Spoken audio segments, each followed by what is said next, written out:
the eye of the tiger. Oh, hello everybody.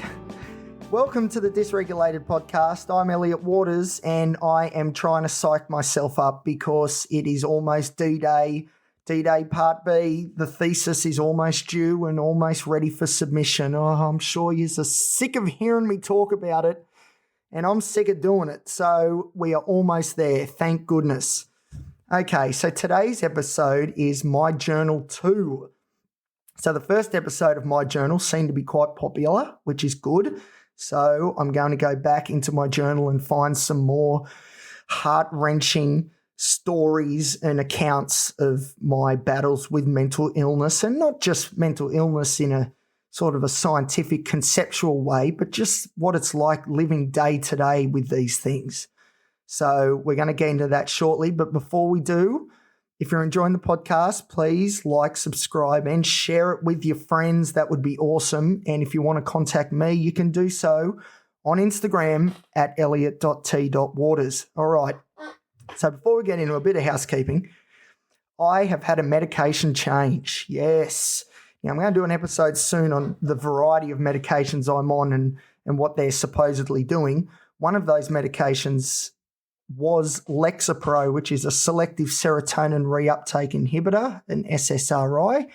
And for me, I have been on Lexapro before when I was younger and when I was in my late teens, and it did just about nothing. And then I was put on it again about 12 months ago. And, well, the last 12 months has been horrendous. I've been in this depressive episode that just won't lift.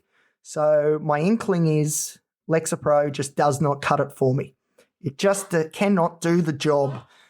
So I have done a lot of research and I came up with a medication I wanted to try. And I said to my psychiatrist, look, I'm not a doctor, but nobody has as much vested interest in my well-being as me.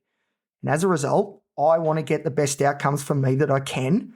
And the way that I think I can help myself do that is by researching what the hell's going on and what might work for me. And I came up with this medication prescribed often in the US, but not much in Australia, which is bupropion or Wellbutrin. So it's a bit different. It's not an SSRI. It's not even an SNRI, which I've been on before, venlafaxine. Anyway, it is an NDRI. So that is a norepinephrine dopamine reuptake inhibitor. So it's working on two neurochemical pathways. The real interesting part, though, is that dopamine reuptake inhibitor component. So ADHD is seen as a disorder where there's lower levels of dopamine. So that's why when you should clean your room, you don't feel a little jab of reward saying, hey, this might suck, but you're doing a good thing. Keep going. With people with ADHD, we don't get that. That's why our attention jumps around, because we're trying to latch onto something that fires up our dopamine system so we can stay focused on it. And the problem is we can't find anything that triggers it, and therefore we keep oscillating from one thing to another. So anyway, so I thought, well, dopamine is pretty key here, I think, because dopamine is also very much implicated with depression and all that sort of stuff. And norepinephrine, which is also related to noradrenaline and adrenaline, is very important if you present with depression, for example, and your movements have slowed, everything has slowed down, so I describe it to people when I'm like that, which I have been recently, you just need a rocket under you. Well, norepinephrine is that rocket. Further as well, norepinephrine is implicated in anhedonia, which I think I've mentioned before. That is the loss of interest in things that you used to find pleasurable. So you just don't give two shits about the things that you used to really care about. And that's a big problem for me because I'm a really passionate, enthusiastic person. And if I lose that, well, that's a big part of my identity that's sort of gone and sort of my niche in the world that makes me who I am. So norepinephrine. So there you go. Those are the two neurochemical pathways that Wellbutrin is hitting. The only problem is, though, of course, in Australia, it's marketed under the name Zyban, and it's used most frequently in stopping nicotine addiction because I can't remember, but there are where nicotine in the brain attaches to in the neurochemical world, Zyban also goes there as well. So anyway, that was a terrible explanation.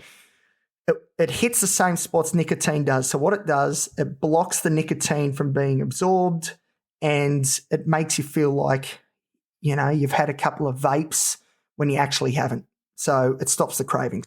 So it's on the PBS in Australia for smoking, but it's not on the PBS in Australia for mental health concerns, which is a real shame because this box of Wellbutrin, Zyban, bupropion, whatever you want to call it, which I'm looking at right now, $190, $190.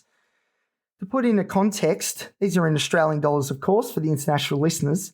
I can get dexamphetamine for $12, 100 pills. 90 pills of Zyban, $190.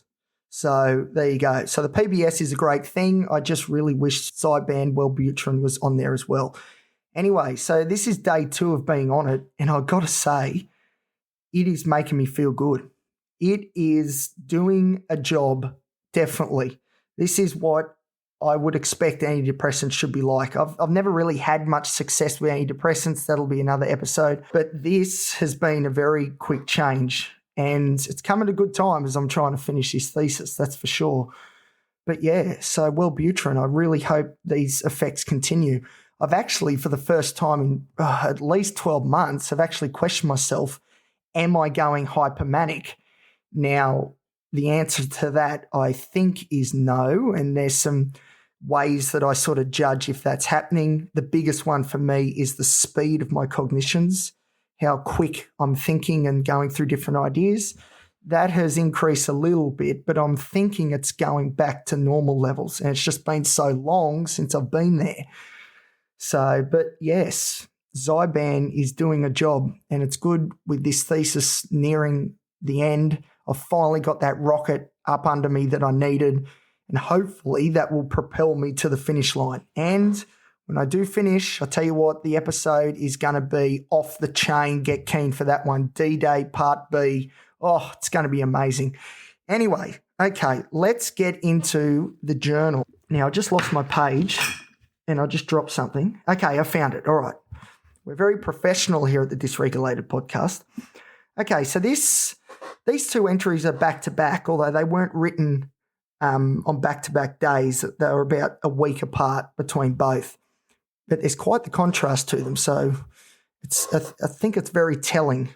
These journal entries, when I read them, are really borderline personality disorder.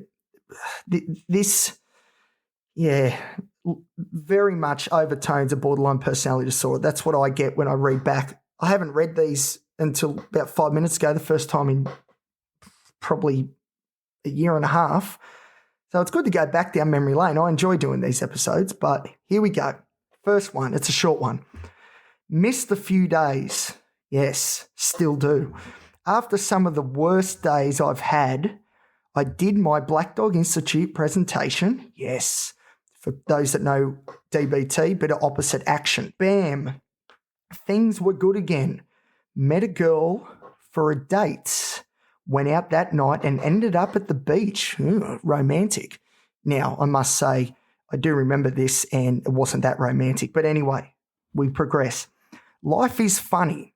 So how long will this mood last for? Who knows? Is this hypomania? Oh, Elliot. No, that was not hypomania. That was just feeling good for the first time in yonks. And I think we're feeling it again now. About time. Okay. This is about a week later, the next entry.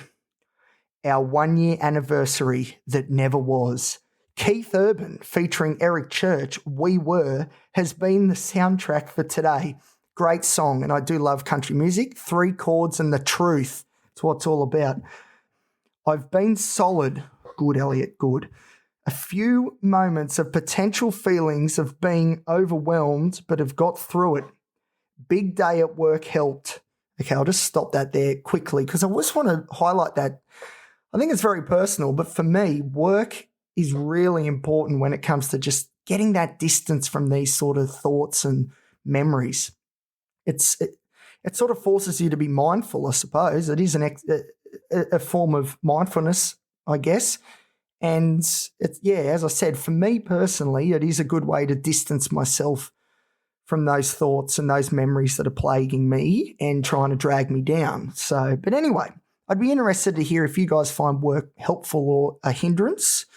So, of course, get in contact if you would like. Anyway, moving on. Drove to the beach, love the beach, and did a quick prayer, which I don't do very often at all. Not that there's anything wrong with that. Hoping she's doing okay and to send her strength. Also prayed for us to come back together. That's not going to happen. But if we don't, that the wisdom gained will be worthy of the legacy we built. And can I say this? The wisdom was worth it. Big time. Such an incredibly sad situation. My heart aches and longs to be with her again in our loving embrace, but alas, that's the wonder of life. It was a beautiful sunset today that struck me in awe, reminded me of the little honey's beauty. I have no idea, feeling or inkling for what the future holds, but I hope we both can find happiness one way or another. The memory of what we shared will live on within me forever. Oh, jeez, that is too deep. But it's all very genuine and very heartfelt, that second one in particular. So the first thing I sort of want to say about those two entries is that, again, very borderline. And obviously that element of bipolar, or at least questioning whether bipolar was starting to come in over the top as well. But it's true. Like I'm a very deep thinker, and these sorts of questions for me are the questions that I seem to ask myself a lot. And that particular relationship I'm referring to, I will refer to more down the track, because that is where so much wisdom has been gained, so much pain, so many regrets. But at the same time, I would not be the person I am now without going through that. So I will be revisiting that for sure. But it's amazing. It's just, I'm just amazed that, like I haven't read those in, I think I said 18 months or something. And straight away, as soon as I read it, I can picture myself back in those two scenarios. And I remember that first one that I was about when I went to the beach with this lovely girl, who she was. But of course, I was in no state, obviously, as you can tell by the second entry, to be thinking about anything serious with anyone, because my head just wasn't there as much as I wanted it to be. There's just so much like feeling happy and questioning whether it's hypomania. Like, hindsight's a wonderful thing. Looking back now, I know that wasn't hypomania. It was literally just having a good time. But just questioning, is a good time allowed, or is this some sort of exasperation of the mental illnesses I have? Like I don't know. It's just sad. And the second one is quite, well, obviously it's, there's a lot of emotion in it. And and reading that once again, for those who are from Newcastle or know Newcastle well, I remember when that prayer and all that stuff was going on, I was at Newcastle Beach walking on the sand when all that was happening, and looking at the sky and looking for some sort of direction, answer, just some hope to hold on to. I remember I was out very late that night, which, being up late makes these things worse, but anyway. But yeah, I remember walking on the beach, sort of doing up and down along Newcastle Beach there, and just, looking at the sky, and it's not, I know I said I prayed in there, but I remember I wasn't necessarily looking for God or the gods or anything like that. It was just, I was looking up at something that is greater than me and greater than my problems, and just looking for some sort of guidance, something that I can grab hold of and get some hope for the future. Because if I had to describe that period of time, what it was like, it was, or it felt, hopeless. I had, there's this idea of locus of control in psychology, which is some people believe they have control over their own destiny or their future or where they're headed. And then there's other people that believe that external forces is really what's dictating terms and you're just going along with the current. Now, you could probably guess which one of those two scenarios is the one linked with mental illness. Of course, it is when you do not have control over your future, and that leads to this idea of hopelessness. And I remember also walking on that beach thinking of the locus of control, thinking, I do not have any control over where I'm going. I have no idea where this is going to end up. I am totally lost. And yeah, I think a lot of that is seen in the journal entry. And for me, reading it out, I am transported back there instantly. And that was a very difficult time because, like, at the moment, it's pretty hard. And in some ways, right now, this depressive episode has been the worst so far. But back then was difficult because I didn't even know what borderline personality was. I was studying psychology, had no idea, barely knew much about bipolar disorder. ADHD, I was certain I didn't have. And all of these things were, I couldn't see it, but they were coming. The storm clouds were building, but through those storm clouds, the necessary storm clouds, the rainbow was behind. We just had to get to that point. So anyway, that is my journal too. I've rambled a little bit. This episode is proudly sponsored by Wellbutrin, Zyban. It's not on the PBS, but it's doing some good things for me, although I must say, just because antidepressant works for me doesn't mean it'll work for you, okay? I need to make that disclaimer. But anyway, thank you to Zyban for giving me the energy to do today's episode. All right, so the next episode will probably be when I've finished the thesis, which is going to be such a relief. And then after that, I'm hoping the episode following that will be the first of the interviews series. The series of interviews I'm going to do. I'm going to get some guests on the show, and we're going to go through all the different ways that mental illness can personify and manifest itself within people, because that's the thing. My insights, I can wear a lot of different hats when it comes to mental illness. I've got a lot of labels, a lot of experience with different therapies, et cetera, et cetera. But at the end of the day, I can't cover everything. And someone who has ADHD, this is a bit of a spoiler, someone else who has ADHD, it may manifest itself differently in them than it does for me. And it's very important that we acknowledge that and explore it across all the mental illnesses. And then, of course, there's some scenarios too, which I have absolutely no insight on because I just have not experienced that. And I can't wait to get some people on the show, hear their stories, and just learn from them. That's what listening to these sorts of things are all about. This is, again, it goes back to that wisdom, and if you can get wisdom from other people without having to make mistakes yourself, well, that's pretty cool. So anyway, exciting stuff coming. Thank you for listening as always. I'm still a bit shocked that people do listen, but I do appreciate it. I think I've rambled on a little bit this one, but hopefully it's been a little bit entertaining. We covered some pretty deep stuff there for me anyway. But that was good. So soon the Journal 3 is coming. Plenty more entries where they came from. Exciting stuff. All right.